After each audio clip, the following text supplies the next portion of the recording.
শীতকাল এলেই মনটা কেমন যেন একটা পিঠেপুলির মতোই করে এবং প্রত্যেকটি বাঙালির বাড়িতেই শীতকালে পিঠেপুলি হবে না, এটা তো হতেই পারে না। আমি তো এই পিঠাটাকে পুলি পিঠা নামেই চিনি, তোমরা কে কী নামে চেনো অবশ্যই জানিও।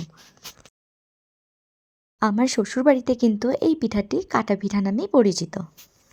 আমার বাপের বাড়িতে কিন্তু এই পিঠাটি অন্যভাবে তৈরি করা হয়, কিন্তু শ্বশুর বাড়িতে এসে যে নতুন টেকনিক দেখলাম আমি সত্যিই অবাক, তাই চলে এলাম তোমাদের সাথেও শেয়ার করার জন্য। আচ্ছা, তোমরা কমেন্টে জানিও তো তোমাদের কার কার বাড়িতে এইভাবে পিঠা বানায়। পিঠার ভেতরে কিন্তু নারকেলের পুর ছিল। পিঠাটা বানানো হয়ে গেলেই তাওয়াতে ছেঁকতে হবে। এখানে আমি একটু সামান্য বেগুনের তেল দিয়ে তাওয়াটাকে গরম করে নিয়েছি। এবার একটা একটা করে পিঠাগুলোকে দিয়ে দু পিঠেই বেশ ভালো করে ছেঁকে নেব। পিঠাগুলো কিন্তু একদম কম আঁচেই ভাজতে হবে। পিঠাগুলো ভাজা হয়ে গেলেই গরম গরম খেলেই কিন্তু তৈরি আমাদের কাটা পিঠে।